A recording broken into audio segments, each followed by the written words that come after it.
चमके चांद सितारे।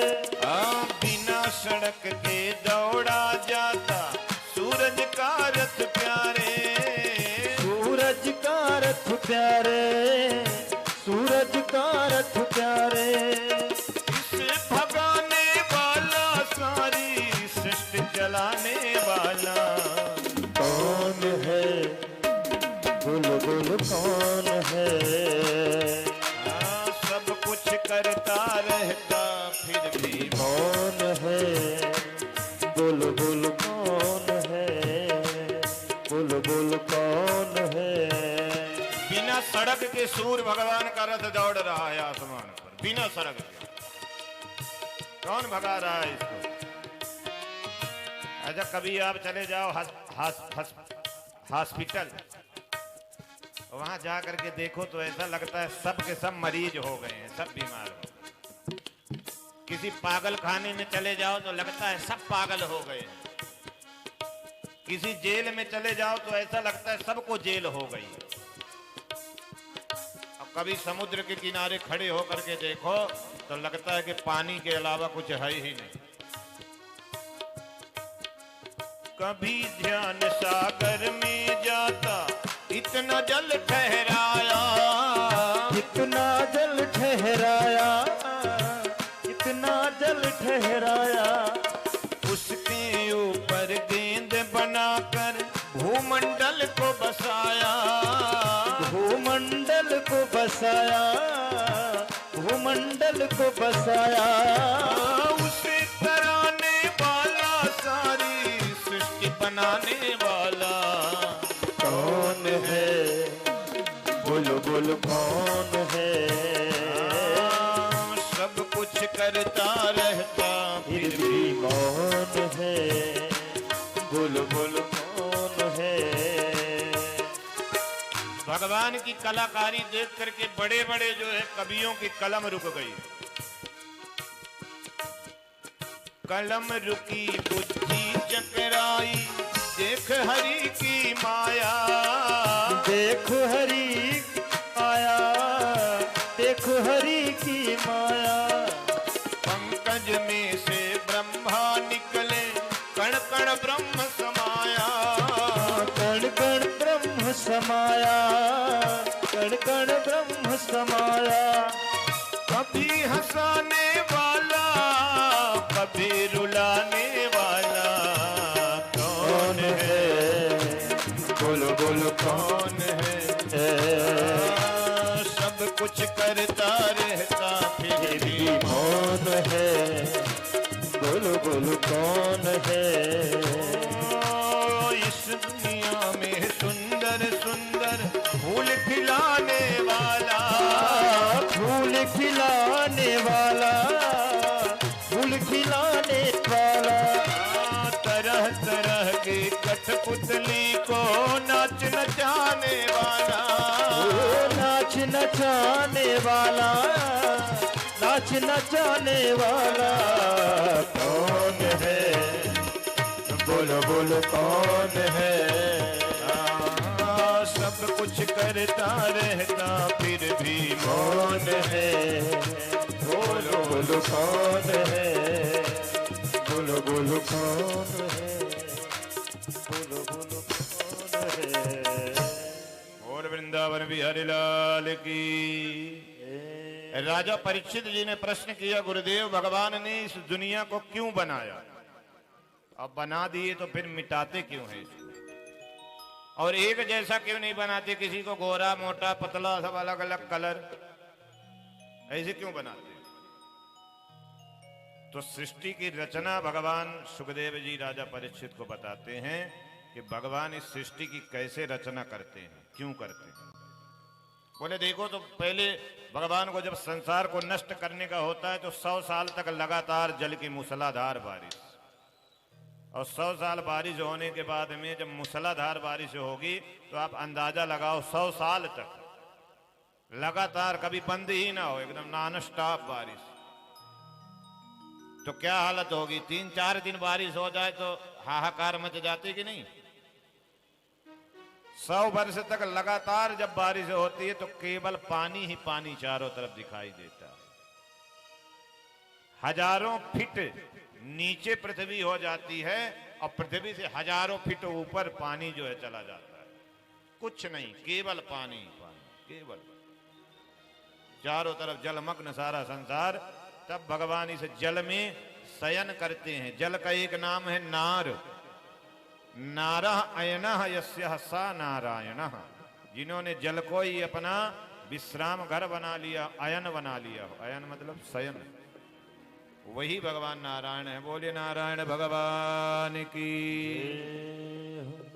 बहुत वर्षों तक भगवान शयन करते हैं, सोते हैं भगवान एकदम गहरी निद्रा में। भगवान को भी आराम चाहिए कि नहीं? बहुत काम है भगवान, इतना काम है। आप देखो, इतना ऐसे ऐसे भक्त भगवान के हैं, ऐसे ऐसे पागल भक्त के क्या बताएं आपको। हाहाकार मची हुई मंदिरों में आप चले जाओ। अभी मैं देखा, अभी वृंदावन में बांके बिहारी मंदिर में होली के दिन मैंने देखा, मैं तो ऐसे तो हमेशा बिहारी जी के दर्शन करके निकल जाता हूँ फटाफट 2 मिनट में, लेकिन एक ऐसा हो गया कि होली के दिन थोड़ा बारिश हो रही थी तो मैं जाने में थोड़ा लेट हो गया मुझे, तो संजोग से मंदिर उस समय भोग के लिए बंद हो गया शाम को 20 मिनट के लिए। तो 20 मिनट में मंदिर में ही रुक गया। तो मैं देखा, गौर से वहां आंख बंद करके मैं खड़ा था, तो मैंने देखा कि हजारों भक्त थे और हाहाकार वहां मच रही थी, इतना चिल्ला रहे थे भक्त। तो मैं सोच रहा था कि ये लोग किस लिए आए हैं मंदिर में? चिल्लाने के लिए? मंदिर बंद है, चिल्ला रहे हैं। आप सोच नहीं सकते हो, इतना ऐसी आवाज आ रही है वहां के, ऐसा लग रहा है कि महाप्रलय आ गया हो और उसमें सब डूब रहे हो, तो ऐसे चिल्ला रहे हैं मंदिर के अंदर। हा हू ए वो ए। ऐसे मैं तो सोचा वीडियो बनाऊं, लेकिन भी मुझे शर्म आ गई। मैंने कहा कि ऐसे भक्तों के वीडियो बनाना तो मेरे लिए जो है वो भी पाप ही हो। मंदिर में जाकर के भी शांति नहीं है। मंदिर में हाहाकार मचा, एकदम कोलाहल, चलत कोलाहल, विमान कोलाहल हो, जैसे जैसे राम जी का और रावण के, राक्षसों में और बानरों में युद्ध चल रहा हो, ऐसा युद्ध। अरे मंदिर में आए हो, कम से कम वहां तो शांत हो करके भगवान से बात करो। अंदर ही है, कहीं जाने की तो जरूरत ही नहीं पहली बात।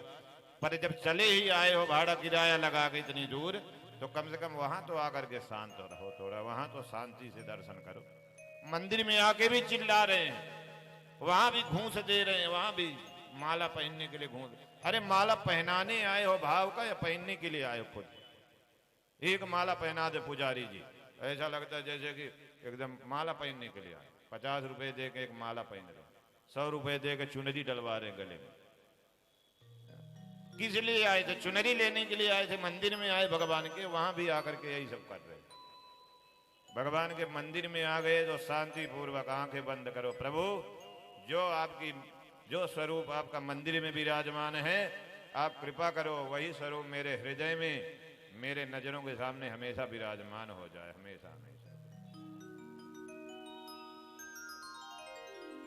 लेकिन नहीं, बहुत अशांति है, बहुत। भगवान थक जाते हैं, भगवान भी परेशान हो जाते हैं ऐसे भक्तों से।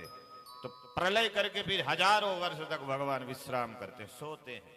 सोचो कितना सन्नाटा हो, कितना शांति हो, अपार शांति। कुछ है ही नहीं तो किसकी आवाज आएगी? कुछ है ही नहीं, जल के अलावा कुछ नहीं है, किसकी आवाज आएगी? सन्नाटा छाया हुआ चारों तरफ। भगवान हजारों वर्ष तक सोते हैं, फिर जब भगवान की आंखें खुलती हैं पूरी तरह से, जब आदमी की नींद पूरी हो जाए अपने आप, जब उठे तो बहुत अच्छा मूड रहता है। बीच में कोई जगा दे तो मूड खराब हो जाए। सही बात है कि नहीं? अपने आप उठे, बढ़िया नींद पूरी हो जाए, मस्त एकदम आदमी फिर पेंडिंग काम जो होते हैं, बचे हुए कार्य, उनमें लग जाता है उठते ही कि चलो मूड बहुत अच्छा है, काम देखो क्या क्या करना, क्या क्या बाकी।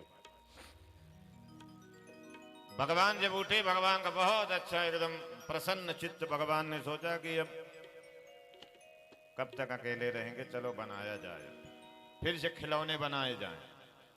खिलौने ही तो हैं हम लोग भगवान के। भगवान सोचते हैं कि चलो खिलौनों की फैक्ट्रियां डाली जाएं, खिलौने फिर बनाए जाएं, क्योंकि खेलने के लिए तो चाहिए ही। जैसे बच्चा खिलौने के साथ खेलता, तोड़ के फेंक देता है, ऐसे फेंका, ऐसे इधर फेंका, उधर फेंका। पत्थर का घर बनाया, मिट्टी का घर बनाया और मारा लात तो घर, 4 महले का घर टूट करके बिखर गया, बच्चा छोड़ करके भागा। छोटे छोटे बच्चों को देखो, बच्चे पत्थर के घर बनाते हैं, रेत के घर बनाते हैं, मिट्टी के घर, घंटों घंटों तक मेहनत करके घर बनाते हैं। और जैसे घर में से आवाज दिया मम्मी ने, पापा ने कि आओ भोजन कर लो, खाना खा लो, स्कूल जाना है, बच्चे जो घर में घंटों तक मेहनत किए होते उनको मारते हैं लात तो घर के कई टुकड़े हो जाते हैं। छत कहीं और पड़ी, खिड़की कहीं और, दरवाजा कहीं और बिखरा हुआ। ऐसे भगवान भी जो है हम लोगों के साथ में खेल खेलते हैं, हमको बनाते हैं और ग्रेडा करते हैं। खिलौने, तरह तरह के खिलौने चाहिए कि नहीं? एक खिलौने से बच्चा कब तक खेलेगा? खेलेगा? एक खिलौने से नहीं खेलेगा बच्चा ज्यादा देर तक। अलग अलग तरह के हम सब खिलौने हैं भगवान। तूने अजब रचा भगवान खिलौना माटी। ऐसा खिलौना है ये, माटी का खिलौना है, मिट्टी का खिलौना। शरीर ये पंच तत्वों का शरीर है, पंच तत्व से बना हुआ शरीर।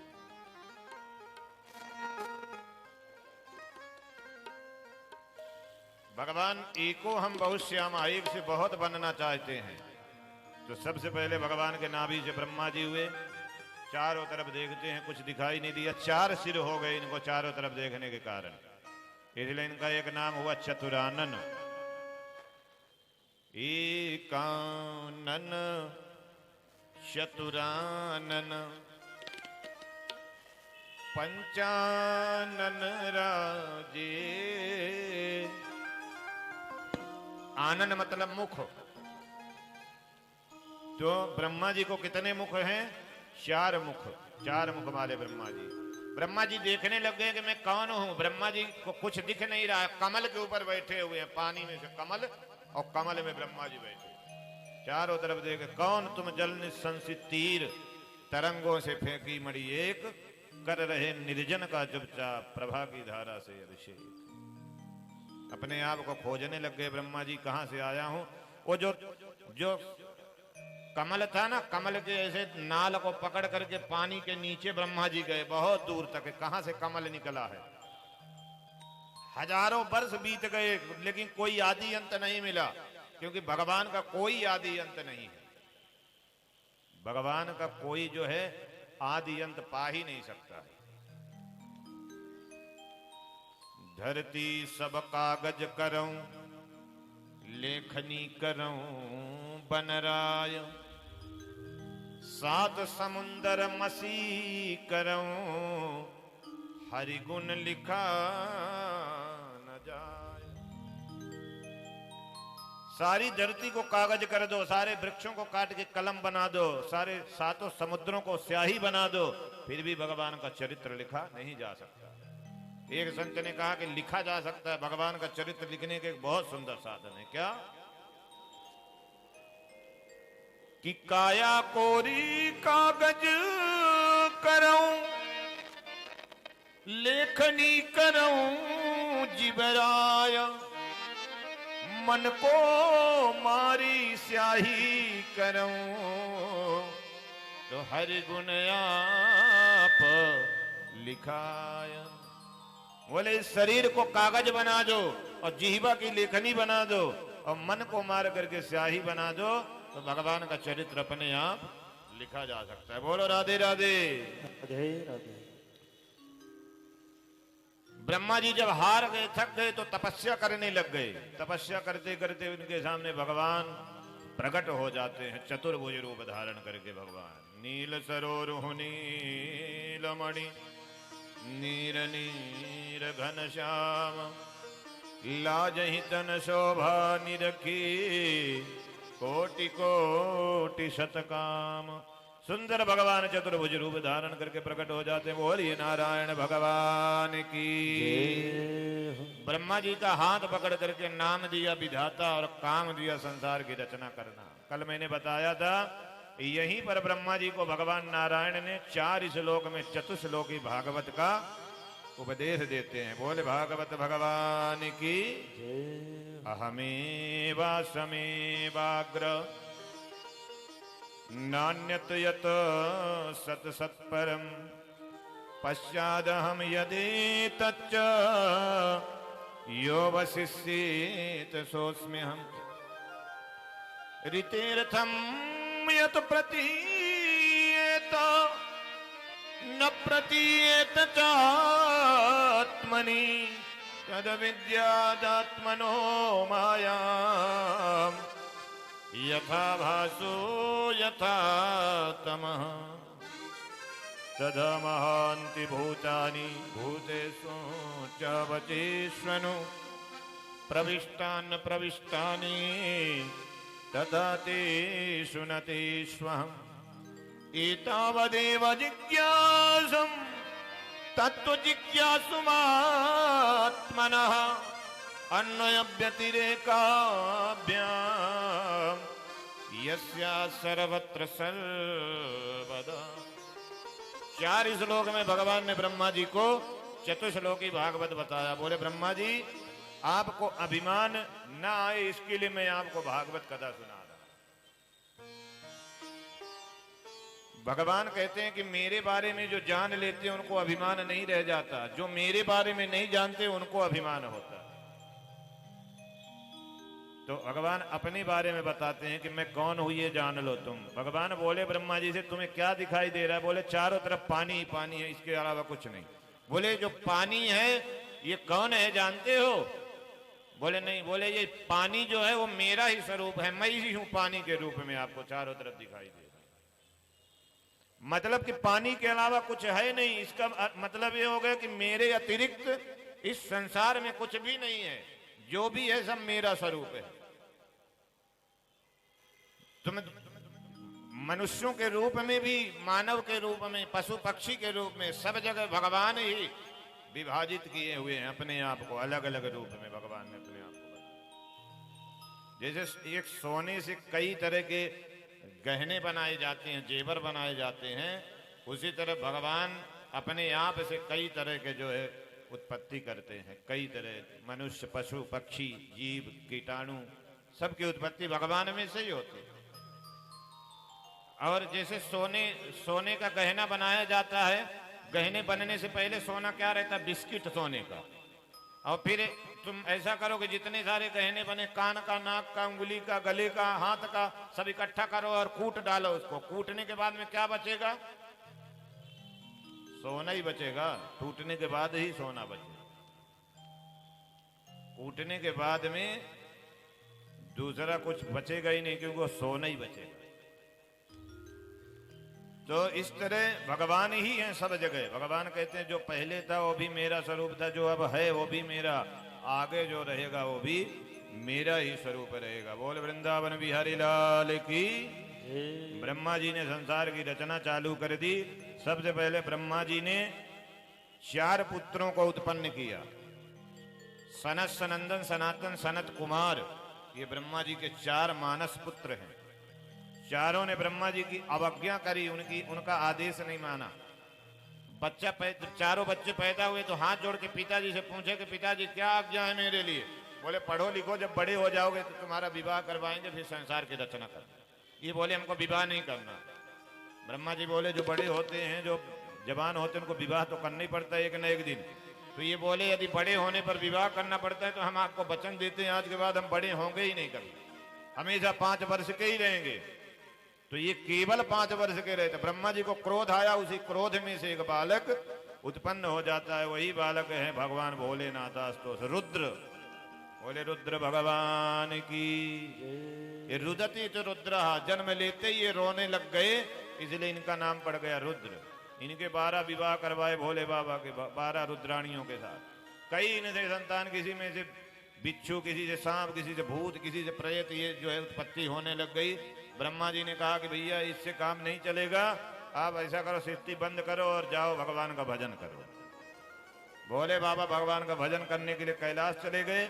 ब्रह्मा जी की सृष्टि में 10 पुत्र हुए, मरीचि, अत्रि, अंगिरा, पुलस्त, क्रतु, भृगु, वशिष्ठ, दक्ष, नारद। ब्रह्मा जी के हृदय से धर्म और पीठ से अधर्म, और ब्रह्मा जी की छाया से एक पुत्र उत्पन्न हुआ, उस पुत्र का नाम है करदम। इनके यहाँ कपिल भगवान का अवतार होता है। सुखदेव जी राजा परीक्षित से कहते हैं, राजन जब ब्रह्मा जी थक गए मानसिक सृष्टि कर करके, तो ब्रह्मा जी ने फिर 2 संतानें उत्पन्न की, एक बेटा और एक बेटी, स्वयंभु मनु और शतरूपा। दोनों का विवाह करवा दिया और दोनों को बोले कि संसार की रचना करो। दोनों ने कहा कि पिताजी हम रहेंगे कहाँ, क्योंकि पृथ्वी पानी में डूबी हुई है, तो हमारे रहने के लिए जगह। पृथ्वी को हिरण्याक्ष नामक दैत्य पानी के अंदर ले जा करके डुबा करके रखा। तो ब्रह्मा जी को याद आया कि भगवान ने कहा था कि जब कोई तकलीफ आए तो मेरा ध्यान करना, मैं आऊंगा।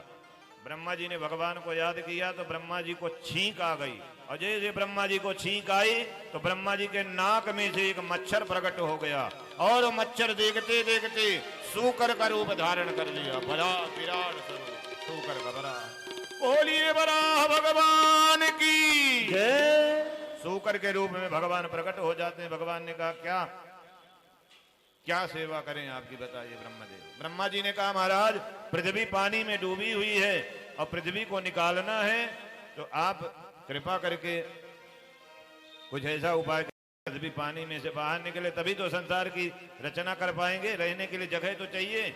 भगवान तुरंत पृथ्वी पर छलांग मारते हैं और पृथ्वी जल को फाड़ते हुए जल मार्ग से सीधा जहां हिरण्याक्ष है वहां हिरण्याक्ष के पास में पहुंच जाते हैं, और पृथ्वी को लेकर के वहां से भगवान अपनी दाढ़ में रख करके चल देते हैं।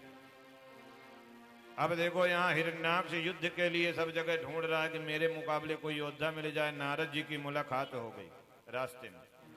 नारद जी को हिरण्याक्ष ने कहा झगड़ा वगड़ा भी करना आता है कि खाली कीर्तन ही करते रहते हो? जब देखो जब शिवन नारायण नारायण। नारद जी बोले भैया हमारे बस का झगड़ा वगड़ा हमारा काम ही नहीं है, हमारा तो काम है भगवान का भजन करना। हाँ तुमको यदि युद्ध के लिए कोई योद्धा चाहिए तो मैं तुम्हें बता देता हूं। अच्छा बोले कहाँ योद्धा बताओ मुझे। बोले जाओ तुम नीचे और समुद्र में से पृथ्वी को लेकर के एक सूकर निकल रहा होगा, उस सूकर से तुम युद्ध की कामना इच्छा प्रकट करना, वो तुम्हारी इच्छा जरूर पूरी करेगा। वहां से हिरण्याक्ष भागा भागा देखा यहाँ भगवान पृथ्वी को लेकर के जा रहे थे, रास्ते में आकर के भगवान को रोक लिया, खड़ा हो गया बीच मार्ग में। भगवान इधर से जा रहे हैं तो इधर खड़ा हो जाते, इधर से जा रहे हैं इधर खड़ा हो जाते। जब भगवान बार बार रास्ता बदल करके जाने लग गए तब उसको क्रोध आ गया। उसने भगवान को फटकार लगाया, डांट लगा करके बोला कहां जा रहे हो पृथ्वी को लेकर के? तुम्हें पता है ये पृथ्वी किसकी है? ये ब्रह्मा जी ने मुझे दान में दिया हुआ मेरी पृथ्वी। भगवान फिर भी कुछ नहीं बोले तो भगवान पे हंस करके बोला उसने कि बोलेगा कैसे, आखिर है तो जंगली जानवर ही। जब भगवान को उसने जंगली जानवर कहा तब भगवान पहली बार जो है भगवान उससे बोलते हैं कि तुमने बिल्कुल सही कहा, मैं जंगली जानवर हूं। सत्यम वयंबो बनगो चरो स्मृगा युष्मद विधान मृगये ग्राम सिंहान न मृत्युपाशै प्रतिमुक्तस्य वीरा विकथनम्बो गृह्णन्ति भद्रः। भगवान ने कहा तुमने बिल्कुल सही कहा, मैं जंगली जानवर हूं, लेकिन तुम्हारे जैसे ग्राम सिंह मैं खोजता फिरता हूं। ग्राम सिंह किसको बोलते मालूम है? गांव का शेर, कुत्ते को। जब भगवान ने उसको कुत्ता कह दिया तो उसे गुस्सा आ गया, भगवान की ओर दौड़ पड़ा, बोला मुझे कुत्ता कहता है। लड़ गया भगवान। हाँ भगवान के ऊपर उसने जाकर के गदा घुमा करके मारा। भगवान भी उस पर जो है दुलत्तियां मारने लग गए, सूकर के रूप में बराह के रूप में।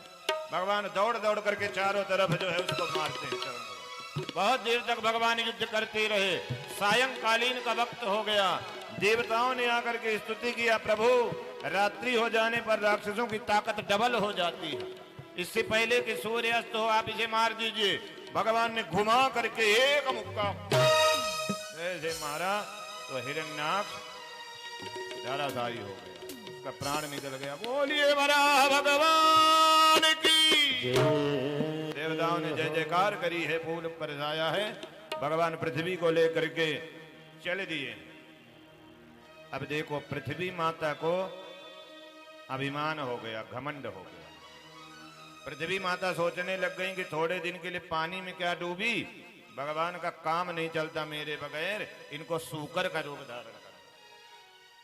भगवान सोचने लग गए, पृथ्वी के मन में भी अभिमान हो गया, हिरण्याक्ष को तो मार दिया, लेकिन अब इनके अंदर जो अभिमान रूपी हिरण्याक्ष है उसको मारना पड़ेगा।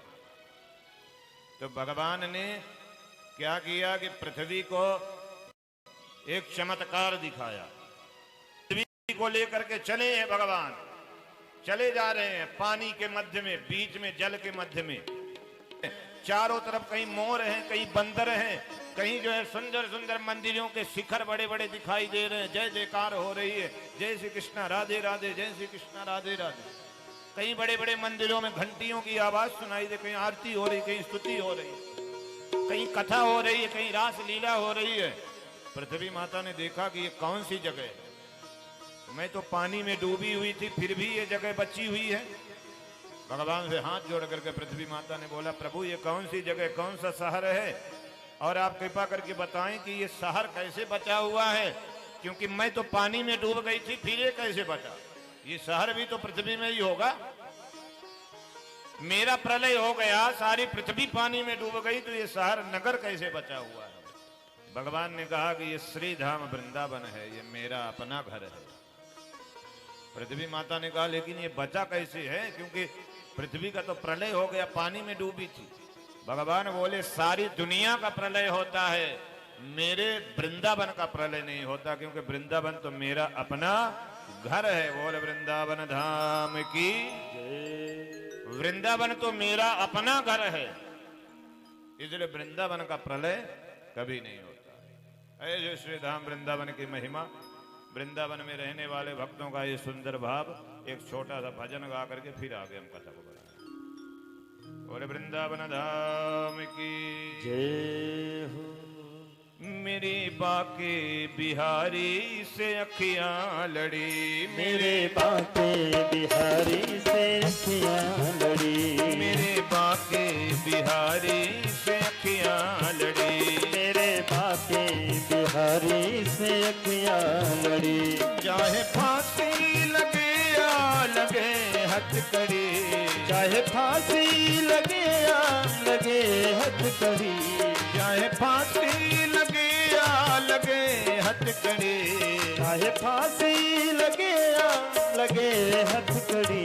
मेरे बाके बिहारी से अखियां लड़ी, मेरे बाके बिहारी से अखियां लड़ी। जरा हाथ उठा के तालियां भाव दे, जो बिहारी जी से प्रेम हो, जिन्हें राधा रानी कान्हा जी से, तो हाथ उठा के ताली बजाइए। श्री राधे।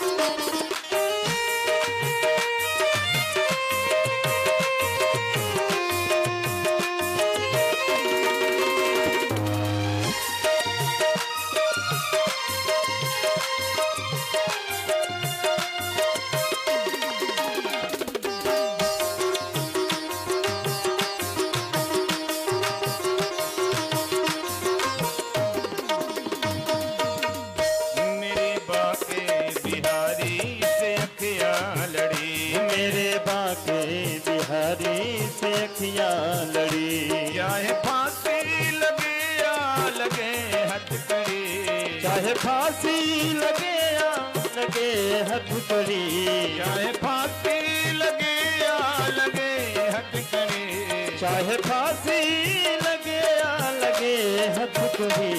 मेरे बाके बिहारी से अखियां लड़ी, मेरे बाके बिहारी से अखियां लड़ी, मेरे बाके बिहारी से अखियां लड़ी, मेरे बाके बिहारी से अखियां लड़ी। सखी गोकुल नगरिया को जाऊंगी मैं, सखी गोकुल नगरिया को जाऊंगी मैं, प्रेम घर उनके दर पर बनाऊंगी मैं, प्रेम घर उनके दर पे बनाऊंगी मैं। वह कीर्तन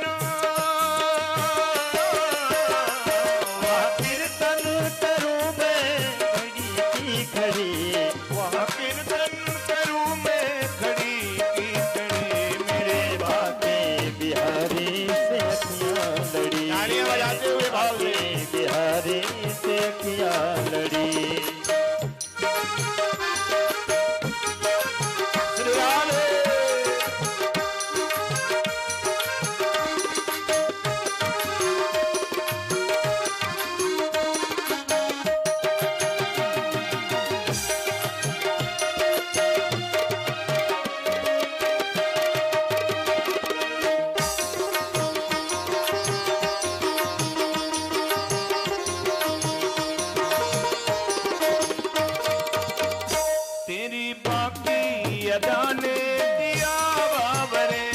तेरी बाकी अदा ने किया बाबरे, तेरी बाकी अदा ने किया बाबरे, तेरी बाकी अदा ने किया बाबरे।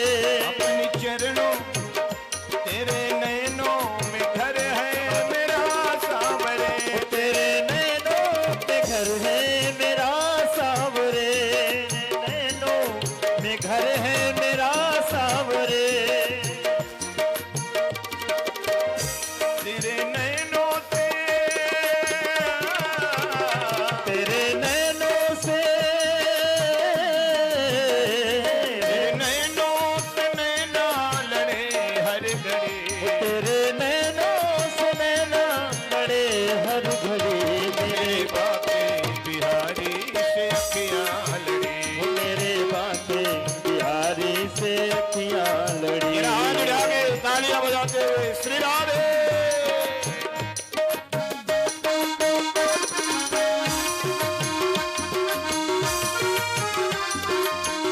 हरि बोल।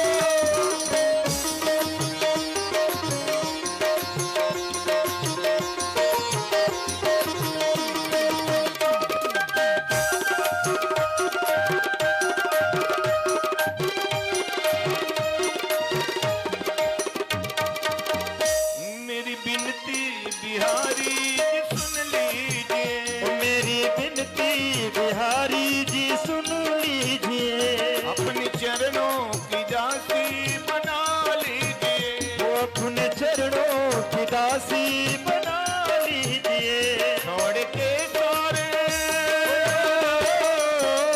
छोड़ के सारे बंधन चरण में पड़े, छोड़ के सारे बंधन शरण में पड़ी। मेरे बाके बिहारी से अखियां लड़ी, मेरे बाके बिहारी से अखियां लड़ी। मेरे बाके बिहारी से अखियां लड़ी, मेरे बाके बिहारी से अखियां लड़ी। मेरे बाके बिहारी से अखियां लड़ी, मेरे बाके बिहारी से अखियां लड़ी। चाहे फांसी लगे या लगे हथकड़ी, चाहे फांसी लगे या लगे हथकड़ी। मेरे बाके बिहारी से अखियां लड़ी, मेरे बाके बिहारी से अखियां लड़ी। मेरे बाके बिहारी से अखियां लड़ी। मेरे बाके बिहारी से अखियां लड़ी। बोलिए वृंदावन धाम की जय हो। वृंदावन के वृक्ष को मरम न जाने कोय, डाल डाल अरुपात पे श्री राधे राधे हो। ऐसी महिमा है श्री धाम वृंदावन की। सारा संसार डूब जाता है, जलमग्न हो जाता है, लेकिन वृंदावन की महिमा है। जब प्रलय होता है तो वृंदावन को ठाकुर जी अपनी बंसी में उठा लेते, और काशी को शिव जी अपने त्रिशूल में उठा लेते। जो जगह ऐसी हैं जिनका प्रलय नहीं होता कभी, एक काशी का और एक श्रीधाम वृंदावन का।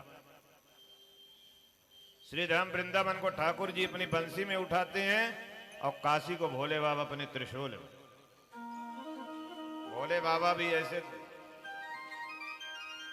देव हैं भोले बाबा कि उनके सामने किसी की नहीं चलती है।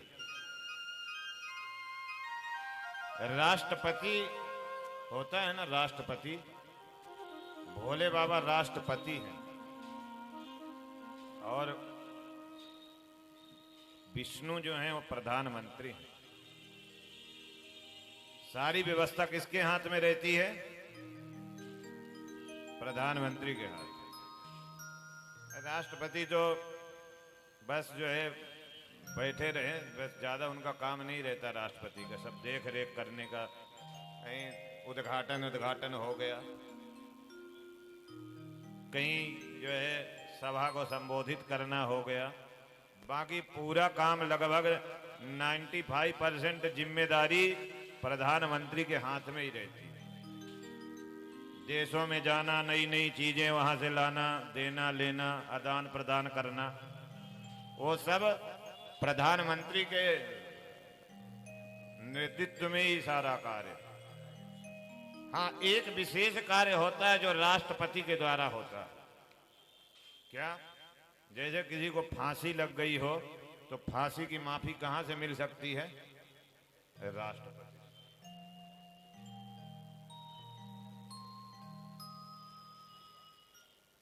जो जप कराई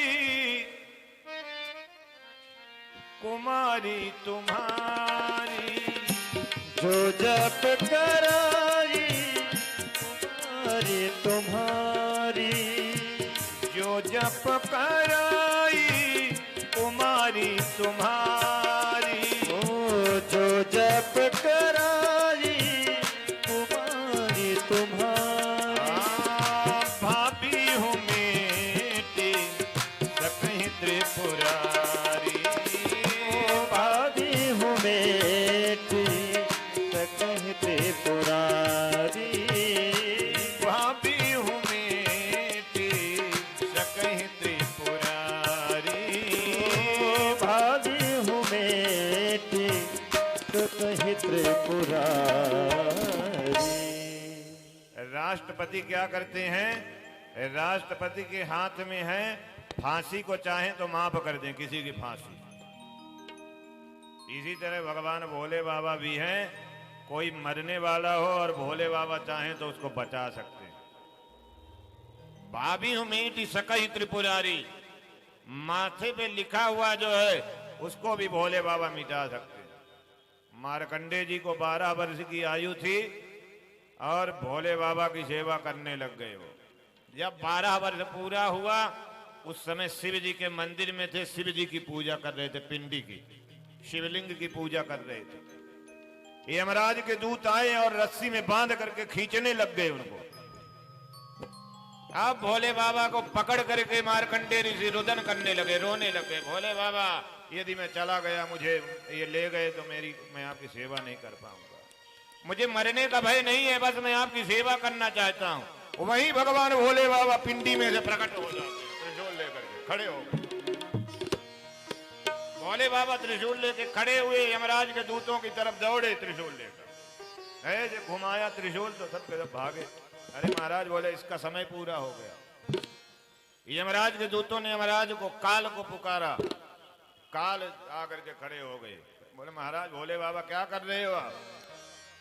बोले मैं काल हूं, मैं इसका समय पूरा हो गया, लेने के लिए आया हूं। भोले बाबा बोले तू काल होगा तो अपने लिए होगा, मैं महाकाल हूं, मेरे को नहीं जानता, मैं महाकाल।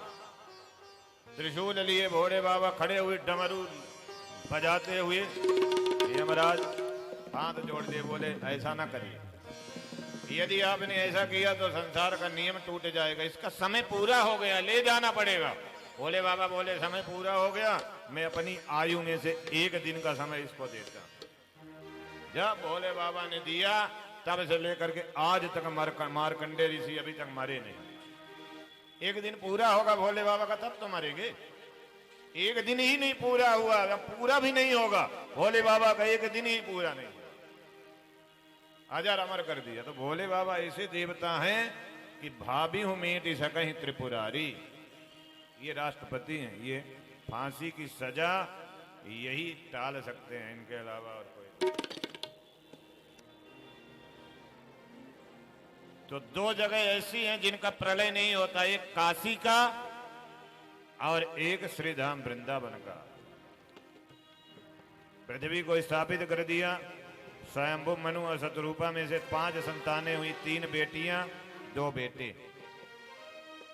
आजकल लोग बेटियां पैदा करने से डरते हैं। देखो पहले लोग बेटियां ज्यादा पैदा करते थे, बेटे कम करते थे।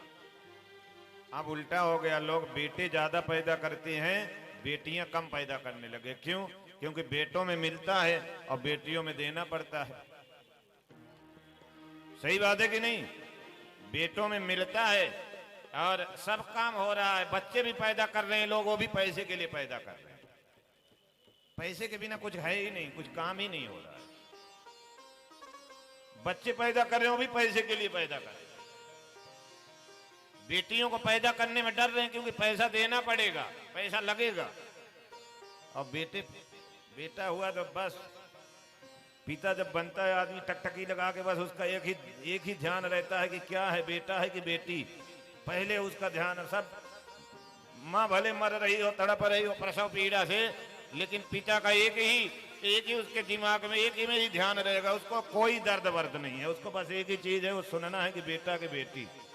और यदि बेटी हो गई तब उसको दर्द चालू हो जाता है। वही प्रसव पीड़ा वो बेटी होने के बाद उसको चालू हो जाती, पिता को, पूरे घर वाले को, सब सास ससुर सब। और बेटा हुआ तो सारा दर्द गायब, कोई दर्द नहीं। जिन बेटियों से यदि बेटी ना हो तो बताओ बेटा होगा क्या? बेटे कहां से होते हैं? बेटियों से ही होते हैं ना। बेटियों से ही बेटे होते हैं। बेटी ना हो, नारी ना हो तो नारी से नर होते हैं ध्रुव प्रहलाद समान। तो अब वैसे भी जो है बेटियां कम हो गई हैं। सरकार ने जनगणना जो किया है तो उसमें बेटियों की संख्या बहुत कम हो गई है, बेटे ज्यादा हो गए हैं। कुछ दिन बाद ऐसा हो जाएगा, बहुत जगह अभी से ऐसा हो गया कि बेटियों को पैसा देते हैं तब उनका विवाह होता है, बेटे वाले पैसा देते हैं बेटियों का। जैसे उल्टा है कुछ जगह, लड़की वाले दहेज लेते हैं। अब कुछ दिन बाद पूरे जगह हो जाएगा ये नियम, पूरे देश में उल्टा दहेज देना पड़ेगा बेटी वाले को दहेज। तब फिर जो है फिर लोग बेटियां पैदा करने लग जाएंगे, फिर दहेज लगने लग जाएगा, फिर कम हो जाएंगी, फिर दहेज मिलने लग जाएगा। ये चलता रहेगा ये क्रम, ये कलयुग में यही सब क्रम चलेगा। अभी जो शुरुआत है कलयुग की, आगे आगे पता नहीं क्या क्या होगा इस कलयुग में। अभी तो शुरुआत है, अभी क्या हो रहा है। अभी से इतना पाप हो गया, इतना अधर्म हो गया, इतना स्वार्थ से भर गई दुनिया, इतना स्वार्थी लोग हो गए हैं। लेकिन चलिए कोई बात नहीं। 3 बेटियां हुई और 2 बेटे हुए। बेटियों का नाम है देवहूति, आकुति, प्रसूति। इनमें से जो बीच की बेटी देवहूति है, इनका विवाह होता है करदम जी के साथ। ब्रह्मा जी के छाया से बेटे उत्पन्न हुए थे करदम। देखो करदम जी ने अपने पिता से जब हाथ जोड़ के प्रार्थना किया कि पिताजी मेरे लिए क्या आदेश है, तो ब्रह्मा जी ने कहा कि बेटा कुछ दिन के बाद में तुम्हें शादी करना पड़ेगा और सृष्टि की रचना में मेरा साथ देना पड़ेगा। अच्छा, बोले शादी करनी पड़ेगी? बोले हाँ। तो फिर बोले कि देखो पिताजी, शादी तो मैं अपने मन पसंद कन्या के साथ करूंगा, जो मुझे अच्छी हो ऐसी कन्या के साथ, मेरे लिए जो अच्छी रहे। तो इन्होंने, ये पहले ऐसे भक्त हैं भगवान के कि ये शादी के लिए भगवान की तपस्या कर रहे हैं कि मुझे अच्छी एक दुल्हन दे दो। जब भगवान इनके सामने प्रकट होते हैं तो भगवान को देखे, तो भगवान को देखने के बाद फिर बोले अब शादी नहीं करनी। मन बदल गया। मन में तो कुछ भी चलता रहता है, कुछ भी चलता। एक बार ऐसा हो गया कि जितने महात्मा लोग थे सबके मन में आ गया कि हमको भी शादी करना। सारे बाबा लोग बोले हम भी शादी करें। ये कथा जो है ऐसे कहीं एक महात्मा जी सुना रहे थे, बोले जितने महात्मा थे सबको मन में आ गया कि हमको भी शादी करना है। अब जो है क्योंकि हमारे राम जी ने शादी किया है तो हम भी शादी करें। महात्मा लोग तो राम जी ने सोचा ये तो मेरे भक्त जब सब शादी कर लेंगे तो फिर भक्त कौन बचेगा, भक्ति कौन करेगा, ये तो गलत हो गया। तो राम जी को चिंता हो गई, लेकिन महात्मा लोगों को भी चिंता है कि इतनी कन्याएं मिलेंगी कहां से, क्योंकि बाबा लोग तो, हम लोग तो बोले दाढ़ी वाले बाबा, और कोई कैसे खा पी के इतने हिस्ट पुष्ट, कोई हट्टे कट्टे, सबके जोड़ीदार थोड़ी ना मिल रही। तो सब बाबा लोग चिंतित हैं कि कहां से मिले इतनी कन्याएं, कौन देगा हमको। तो सब ने कहा ऐसा करते हैं कि पहाड़ों में से शिला उठाते हैं और उनमें से चलो पहाड़ों में से शिला उठा उठा के उसको छीनी हथौड़ा से बढ़िया सुंदर मूर्ति बनाते हैं, नारी बनाते हैं, पत्थर का हथौड़ा तोड़ तोड़ करके और राम जी को फिर बुलाएंगे, जब सबकी बन जाएंगी मूर्तियां, राम जी को बुलाएंगे और राम जी से पैर रखवा देंगे तो जो है सब पत्थर नारी बन जाएंगे। जैसे अहिल्या को पत्थर में नारी बना दिया तो ऐसे सब नारियां बन जाएंगी, तो सबके साथ एक ही सब विवाह कर लेंगे, सब अपने अपने बाली के साथ। तो सारे महात्मा लग गए छीनी हथौड़ी लेकर के और पत्थर फोड़ने लगे। भगवान ने कहा कि ये क्या हो रहा है? बोले कि ये सब शादी की तैयारी कर रहे हैं, अपने अपने लिए दुल्हन बना रहे हैं। भगवान बोले कि तो बहुत गड़बड़ हो गया, सारे महात्मा सब फंस जाएंगे इस शादी के चक्कर में। तो जब सब अपनी अपनी जो है बनाने लग गए, छीनी हथौड़ी लेकर के सिलाएं, तो इतने में एक महात्मा राम जी के पास में पहुंच गए। बोले चलो राम जी को बुला करके लाएं। तो दो तीन और उनके पीछे पीछे पहुंच गए। राम जी के पास में गए तो राम जी जंगल में रो रहे थे, क्योंकि उसी समय सीता जी का हरण हो गया था। तो राम जी रो रहे थे। राम जी जानबूझ के रो रहे थे, क्योंकि राम जी जानते थे कि बाबा लोग आ रहे हैं। तो राम जी जोर जोर से रोने लग गए जब देखे बाबा लोग आ रहे, बुलाने के लिए आ रहे हैं कि चलो पत्थर में पैर रखो तो सबकी जो है नारी बन जाए तो शादी कर ले। तो राम जी जोर जोर से रोने लग गए, हे खगमृग हे मधुकर श्रेणी, तुम देखी सीता मृग नैनी, कोई बताओ मेरी पत्नी कहाँ? जोर जोर से रो रहे हैं। तो महात्माओं ने कहा ये रो क्यों रहे हैं? कौन है? बोले यही भगवान है। बोले हाँ रो रहे हैं। क्यों? बोले इनकी पत्नी का हरण हो गया इसलिए रो रहे हैं। अच्छा, बोले शादी करने के बाद में रोना भी पड़ता है? बोले देख लो रो तो रहे हैं। बोले जब भगवान होके रो रहे हैं तो हम तो इंसान हैं, हमारी क्या हाल होगी? तब महात्मा लोग बोले भैया चलो ऐसा करें, शादी कैंसिल। सारे महात्माओं ने अपना अपना छीने हथौड़ी सब फेंका और सब भजन में लग गए। भगवान सब भजन में लगे। तो भगवान की तपस्या कर रहे हैं करदम जी महाराज शादी के लिए, कि शादी के लिए सुंदर कन्या मिले। जब भगवान इनके सामने प्रकट होते हैं तो भगवान को देखने के बाद में शादी का जो विचार था वो इनका बदल गया। बोले अब आप मुझे भक्ति दे दीजिए, मुझे शादी नहीं करना है, भक्ति चाहिए यार। देव कृपा कर अनपायनी भक्ति आप। भगवान बोले कि शादी के लिए तपस्या की हो तो पहले शादी तो करना पड़ेगा, बाद में भक्ति दे दूंगा चलेगा, लेकिन पहले शादी करनी पड़ेगी। अच्छा ठीक है। बोले तो आप कहते हो तो शादी करेंगे, लेकिन एक शर्त हमारी भी है, शादी तभी करेंगे जब आप बेटा बन करके, पुत्र बन करके मेरे यहाँ पैदा होगे, तब मैं शादी करूंगा। अब भगवान बोले ठीक है चलो तुम करो शादी, हम पुत्र बन करके आए। और एक बात और है। बोले क्या? बोले एक पुत्र होते ही, एक बेटा होते ही मैं पत्नी को छोड़कर और आपको मतलब बेटे को छोड़कर मैं जंगल को चला जाऊंगा। भगवान ने कहा मंजूर है। शादी के लिए करदम ऋषि के पास में आश्रम में स्वयंभू मनु जी और शत्रुपा जी अपनी बेटी को लेके आए और विवाह इनका करवा दिया बड़े धूमधाम। बहुत दहेज दिया, लिया नहीं कुछ। बोले हमको कुछ नहीं चाहिए, भजन कर। कुटिया में पहुंचे हैं जब अपनी पत्नी को लेके, देखा छोटी सी कुटिया है, टूटी फूटी कुटिया 8x8 की। ऊपर देखती हैं तो चूहे उसमें जो है चिड़िया घोंसला बना रखे हैं। नीचे देख रहे हैं कुटिया में तो चूहे बिल खोद करके रखे हुए हैं। बोले पति देव क्या है ये ऊपर नीचे सब जगह? बोले सब अपना घर मानते हैं इस कुटिया को, इसलिए सब लोगों ने डेरा डाला हुआ है।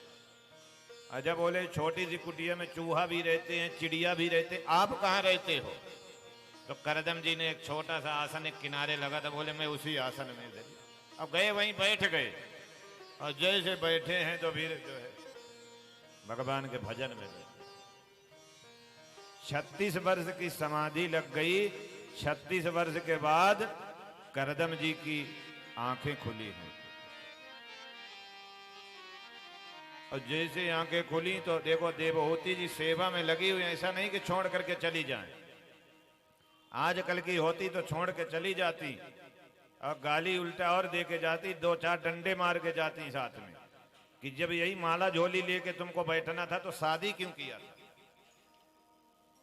सही बात है कि नहीं? लेकिन देवहूति जी ने सेवा करना नहीं बंद किया, लगी रही सेवा में। 36 वर्ष के बाद जब करदम जी ने आंखें खोला तो देवहूति जी ने प्रणाम किया कि पति देव प्रणाम। तो करदम जी पहचानने से इनकार कर दिए। बोले देवी कौन हो तुम?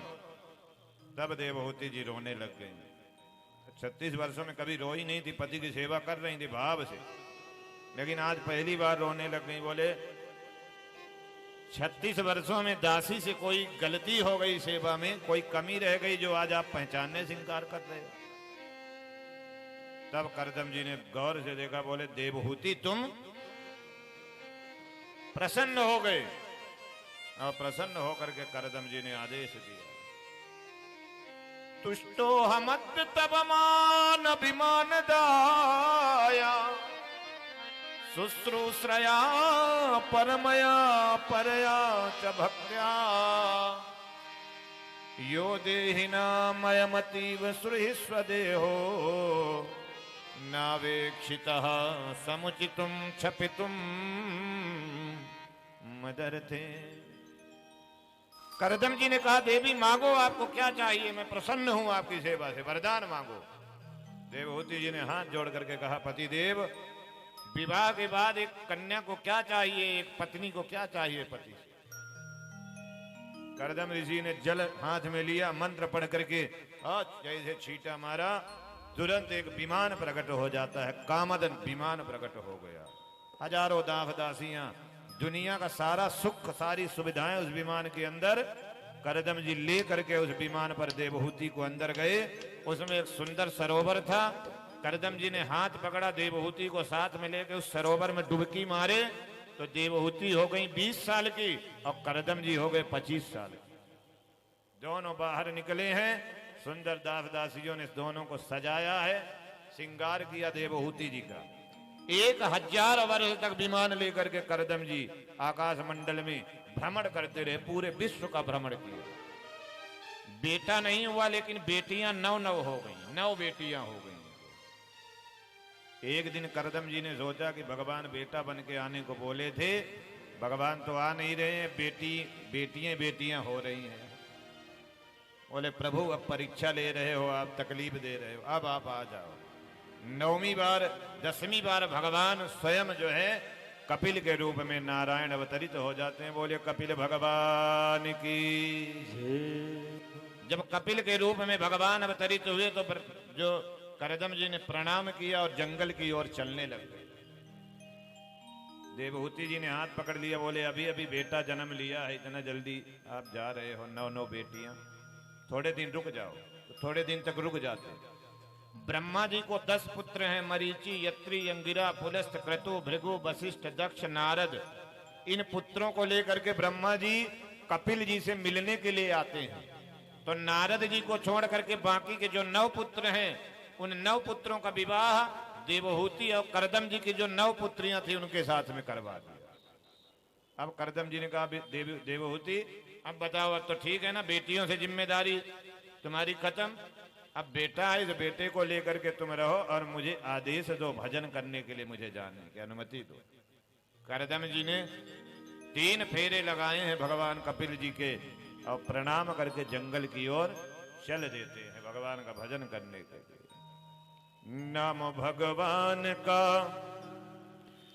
जो दिल से लिया करते हैं, उन्हीं भक्तों को प्रभु याद किया करते हैं। उन्हीं भक्तों को प्रभु याद किया करते हैं। नाम भगवान का जो दिल से लिया करते हैं, नाम भगवान का जो दिल से लिया करते हैं। नाम भगवान का जो दिल से लिया करते हैं। नाम भगवान का जो दिल से लिया करते हैं। उन भक्तों को प्रभु याद किया करते हैं। उन्हीं भक्तों को प्रभु याद किया करते हैं। उन भक्तों को प्रभु याद किया करते हैं। उन्हीं भक्तों को प्रभु याद किया करते हैं। कहाँ भगवान कहाँ विप्र सुदामा, देखो कर दिया पल में धनी दीन सुदामा, देखो कर दिया पल में धनी दीन सुदामा, देखो कर दिया पल में धनी दीन सुदामा, देखो। कहाँ भगवान कहाँ विप्र सुदामा, देखो कर दिया पल में धनी दीन सुदामा, देखो। धनी दीन सुदामा देखो, कर दिया पल में धनी दीन सुदामा देखो। प्रभु दीनों पे सब कुछ बार दिया करते हैं, प्रभु दीनों पे सब कुछ वार दिया करते हैं। उन भक्तों को प्रभु याद किया करते हैं, उन्हीं भक्तों को प्रभु याद किया करते हैं। बीज को तार दिया तर गई कुबरी देखो, निज गणिका को तार तर गई सबरी देखो। निज गणिका को तार तर गई सबरी देखो, निज गणिका को तार तर गई सबरी देखो। बीज को तार दिए तर गई सबरी देखो, निज गणिका को तार तर गई कुबरी देखो।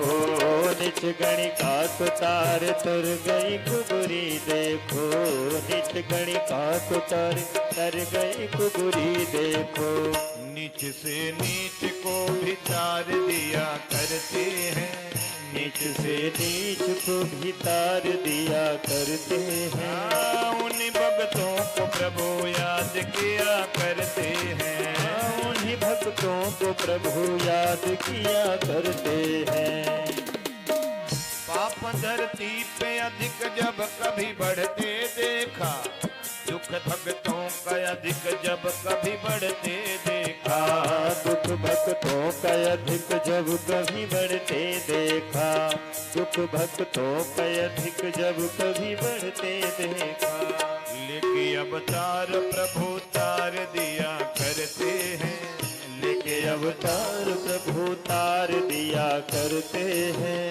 लेके अवतार प्रभु तार दिया करते हैं, लेके अवतार प्रभु तार दिया करते हैं। उन्हीं भक्तों को प्रभु याद किया करते हैं, उन्हीं भक्तों को प्रभु याद किया करते हैं। उन्हीं भक्तों को प्रभु याद किया करते हैं, उन्हीं भक्तों को प्रभु याद किया करते हैं। प्रभु याद किया करते हैं, याद किया करते प्रभु याद किया करते वो प्रभु याद किया करते हैं। करदम जी भगवान की तपस्या करने के लिए चले गए। अब आश्रम खाली हो गया। एक समय था कि 9 बेटियां और एक बेटा, एक पति और पत्नी। कितने हो गए? 9 2 11 1 12। आज कितने लोग रह गए? 2 लोग रह गए। देखिए सब के सब लग गए अपने अपने व्यवस्था में। करदम जी लग गए अपना पुरुषार्थ सुधारने में लगे हुए हैं। उन्होंने ये भी नहीं सोचा कि पत्नी, मेरा बेटा छोटा कहाँ किसके सहारे रहे। लग गए, भजन में लग गए। पैदा करने वाला तो सब व्यवस्था करता है ना वो।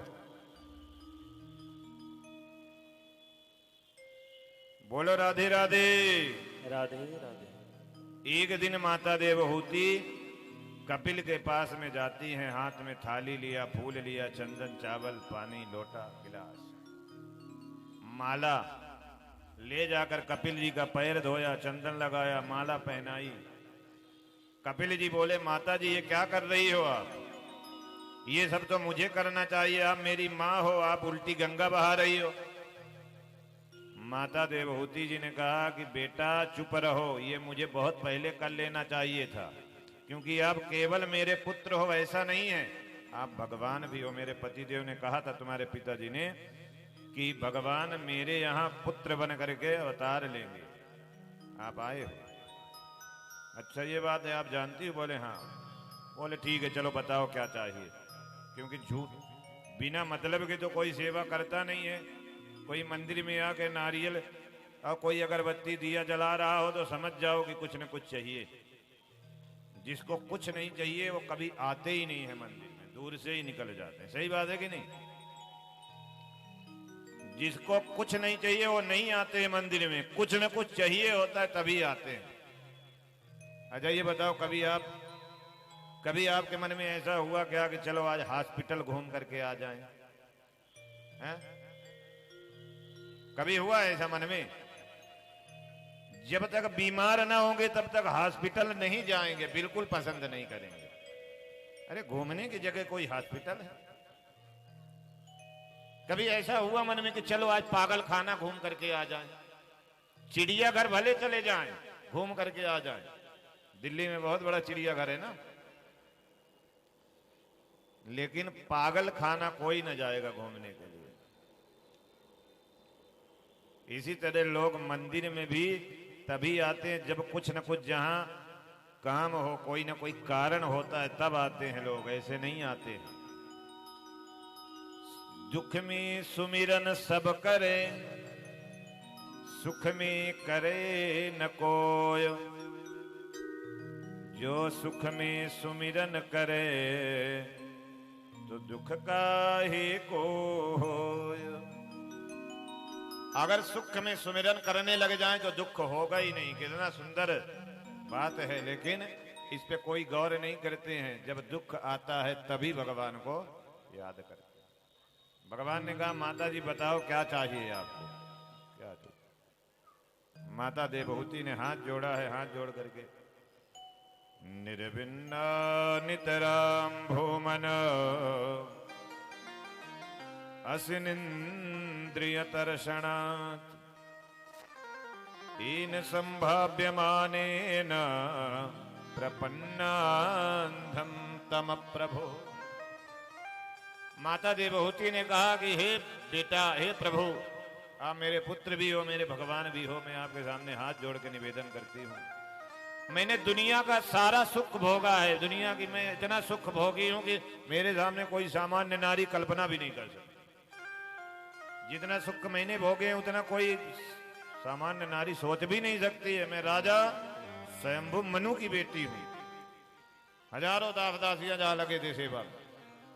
अभी मेरा विवाह हुआ तुम्हारे पिता के साथ, तुम्हारे पिता ने एक मंत्र पढ़ा तो कामद विमान प्रकट कर दिया। दुनिया का सारा सुख उसके अंदर, न तो उसमें पेट्रोल की जरूरत, न डीजल की जरूरत, ड्राइवर की जरूरत, न पायलट की जरूरत, ऑटोमेटिक कामद विमान, मन से चलने वाला, जहां चाहो वहां जाए। ऐसा खाली सोच भर लो कि अमेरिका जाना है तो अमेरिका की ओर चल देगा, ऐसा विमान।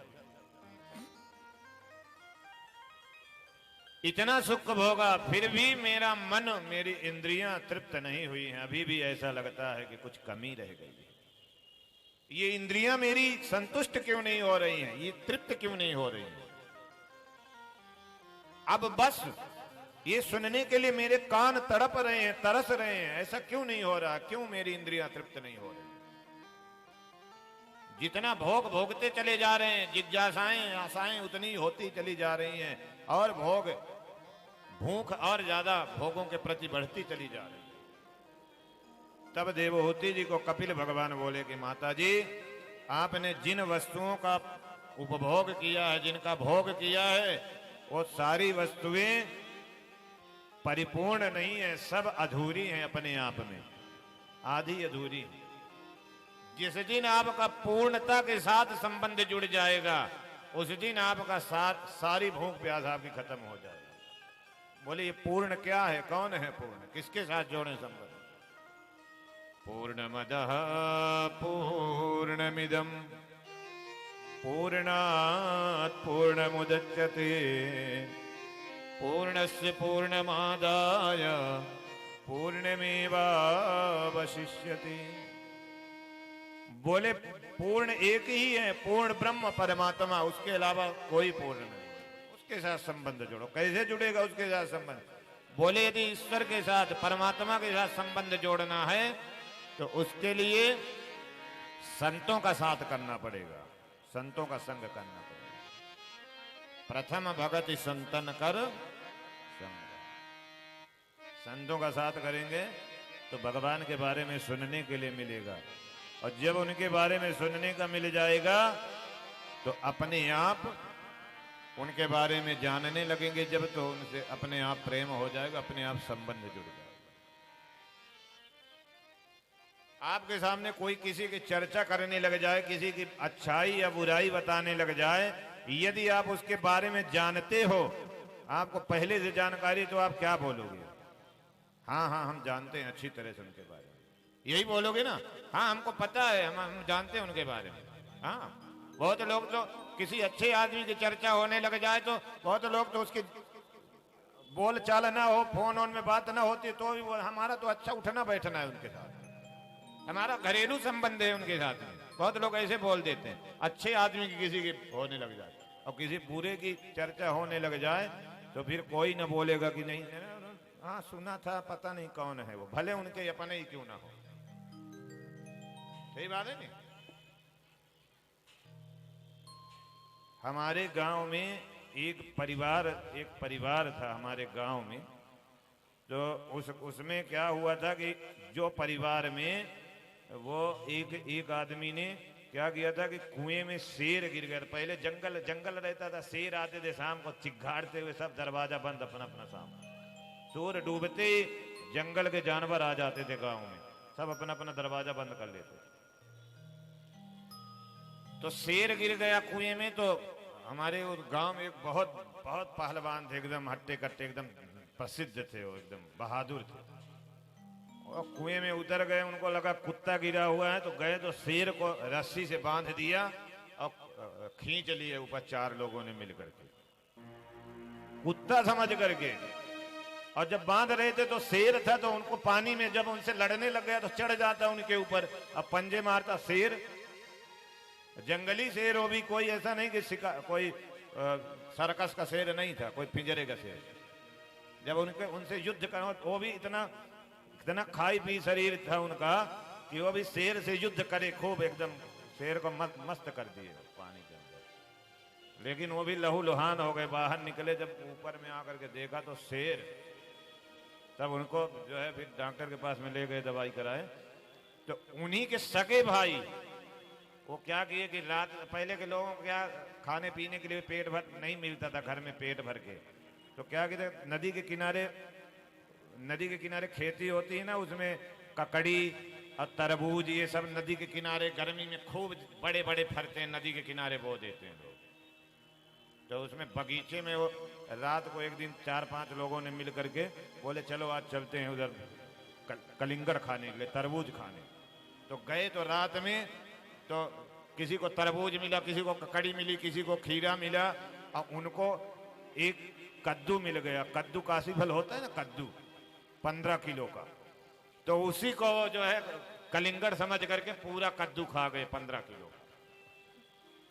जो जिन्होंने शेर बांधा था उनके सगे भाई थे वो। तो अब उनके परिवार वाले जब कहीं 10 किलोमीटर 20 किलोमीटर में जब उनके परिवार वालों के सामने चर्चा होने लग जाए कि एक वहां थे वो, उन्होंने जो शेर बांध लिया था, तो लोग कहते हाँ हाँ वो हमारे दादाजी थे, हमारे बाबा जी थे। और जब कहते कि एक वहां पे ऐसा भी आदमी हुआ था जो पूरा जो है कद्दू खा गया था 15 किलो का कलिंगर समझकर, अरे बोले हाँ वो होंगे, कोई पता नहीं कौन हो। ऐसी चर्चा है। तो जो अच्छा आदमी होता है उसके साथ हर कोई संबंध जोड़ना चाहता है, जो बुरा आदमी होता है उसके साथ कोई संबंध नहीं। तो जब संतों का साथ करोगे तो भगवान के बारे में जान जाओगे, जानोगे, अच्छाई रहेगी तो अपने आप संबंध उनके साथ में अपने आप जोड़ लोगे, अपने आप जुड़ जाएगा। संतों का साथ करो। तो बोले कि संत कौन है, संत किसको समझें, तो संतों का लक्षण बताते हैं। तितिक्षवः कारुणिका सुहृदः सर्वदेहिनां अजात शत्रवः शांता साधवः साधुभूषण। जिनके अंदर सहन शक्ति हो संत हैं, जिनमें करुणा हो संत हैं, जिनके मन में सबके लिए आदर हो वो संत है, और जिसका कोई शत्रु ना हो वो संत है। बोलो राधे राधे राधे। संत वो है जिसका कोई शत्रु ना हो, सबको अपना माने हो। कि उमाजे राम चरण रति विगत काम तज क्रोध, निज प्रभु में देखहि जगत कहीं सन करहि विरोध। जो भगवान को भगवान का स्वरूप हर जगह देखते हैं, सब जगह भगवान को ही अपना मानते हैं, सबको भगवान मानते हैं। उनका किसके साथ में विरोध होगा? सबको भगवान मानते हैं। सी राम में सब जग जानी, करहु प्रणाम जोर जुग पानी। तो संतों का साथ करने के लिए बोले, संतों का साथ करेंगे तो सताम प्रसंगान मम वीर्य संविदो भवंत हृत कर्ण रसायना कथा तज्जोषणासा दास्वपवर्ग वर्त्मनि श्रद्धारतिर भक्तिरनु क्रमिष्यति। भगवान के बारे में जानेंगे, भगवान से अपने आप स्वतः प्रेम हो जाएगा। और जब भगवान से प्रेम हो जाएगा तब कल्याण हो जाएगा, तब इंद्रियों को जो है तृप्ति हो जाएगी। सुंदर बताते बताते जो है भगवान के अंत में नाम की महिमा बताते हुए और करदम जी के जाने के बाद उपदेश लेकर के अंत में देवहूति जी का भी, इनकी भी जो है गति हो जाती, इनको मुक्ति मिल जाती है। सिद्धता नदी के नाम से देवहूति जी नदी के रूप में बदल जाती, नदी बन जाती। ये भक्ति 9 प्रकार की भक्ति होती है ना, और 9 प्रकार की भक्ति करने के बाद में भक्ति की जो 10वां प्रकार है भक्ति का, भक्त अपने आप को जो चाहे वो बना दे। देवहूति जी ने अपने आप को पानी के रूप में बहा दिया है। पानी, वो सिद्धता नाम की नदी, आप देखना गूगल में सर्च करना, आपको पता चल जाएगा, पूरा एड्रेस निकल आएगा। बोल वृंदावन बिहारी लाल की जय।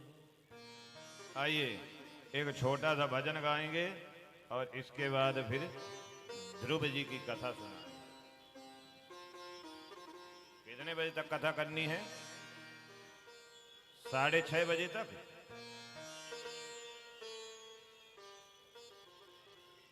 मैं तो जपूं सदा तेरा नाम, दयालु दया करो। तो जपूं सदा तेरा नाम, दयालु दया करो।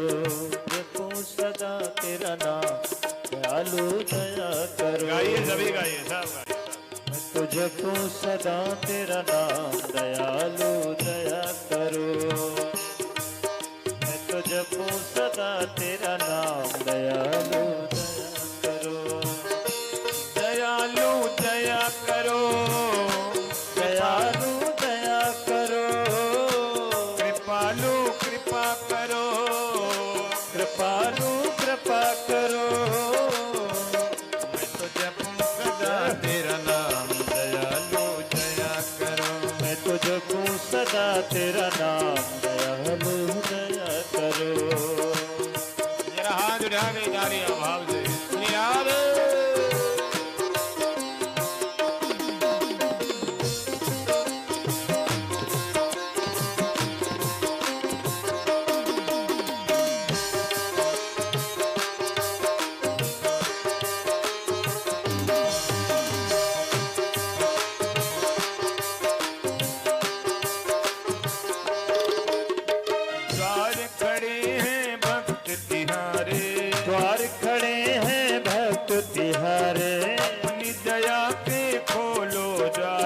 अपनी दया के खोलो द्वारे। पूर्ण हो सब काम, दयालु दया करो। पूर्ण हो सब काम, दयालु दया करो। पूर्ण हो सब काम, दयालु दया करो। पूर्ण हो सब काम, दयालु दया करो। भाव से ताली बजाते हुए सभी भाव से श्री राधे।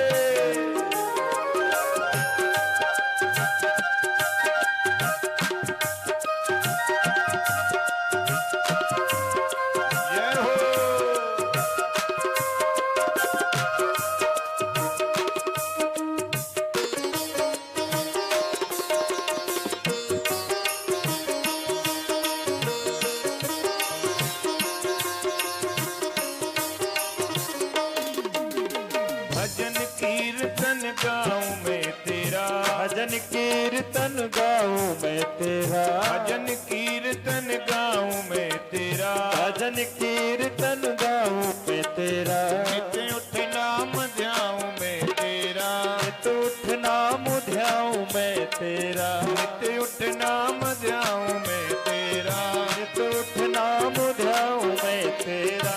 कृष्ण कृष्ण श्री राम दयालु दया करो, कृष्ण कृष्ण श्री राम दयालु दया करो, जपूं सदा तेरा नाम दयालु दया करो, मैं तो जपूं सदा तेरा नाम दयालु दया करो। जरा और भाव से ताली बजा करके गाइए श्री राधे।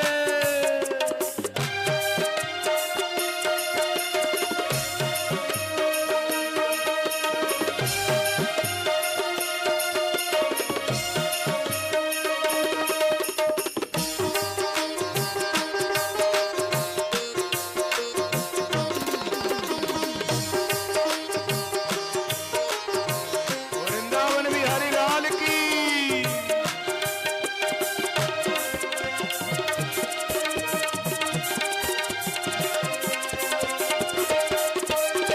साधु संत की संगत देना, साधु संत की संगत देना, नाम अपने की रंगत देना, नाम पुणे की रंगत देना, दास बना लो घनश्याम दयालु दया करो, दास बना लो ताली बजा करके गाइए। दयालु दया करो, दयालु दया करो, दयालु दया करो, कृपालु कृपा करो, कृपालु कृपा करो। मैं तो जपूं सदा तेरा नाम दयालु दया करो, तो जपो सदा तेरा नाम दयालु दया करो, तो जपूं सदा तेरा नाम दयालु दया करो, तो जपो सदा तेरा नाम दयालु दया करो। कान्हा के दीवानी बन जाऊंगे, कान्हा की दीवानी बन जाऊंगी। 2 मिनट भाव से सभी गाएंगे ताली बजा करके भाव से। कान्हा के दीवानी बन जाऊंगी, कान्हा की दीवानी बन जाऊंगी, दीवानी बन जाऊंगी, दीवानी बन जाऊंगी, दीवानी बन जाऊंगी, दीवानी बन जाऊंगी, दीवानी बन जाऊंगी, मस्तानी बन जाऊंगी, दीवानी बन जाऊंगी, मस्तानी बन जाऊंगी। कान्हा के दीवानी बन जाऊंगी, कान्हा की दीवानी बन जाऊंगी। राधे।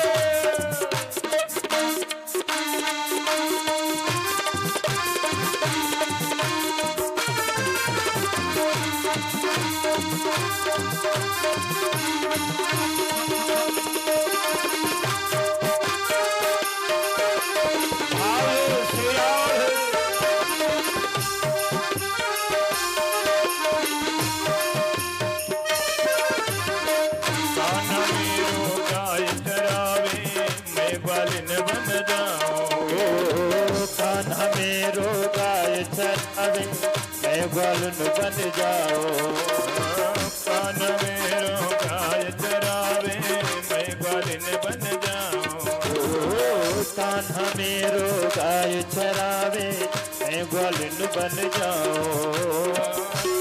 चुपके गायों के संग मैं चराने जाऊंगी, चुपके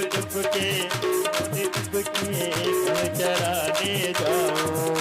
दीवानी बन जाऊंगी, मस्तानी बन जाऊंगी, दीवानी बन जाऊंगी, मस्तानी बन जाऊंगी, बन जाऊंगी, मस्तानी बन जाऊंगी, दीवानी बन जाऊंगी, मस्तानी बन जाऊंगी। कान्हा की दीवानी बन जाऊंगी, कान्हा की दीवानी बन जाऊंगी। जरा हाथ उठा के श्री राधे ताली बजा दो भावे वृंदावन बिहारी लाल की।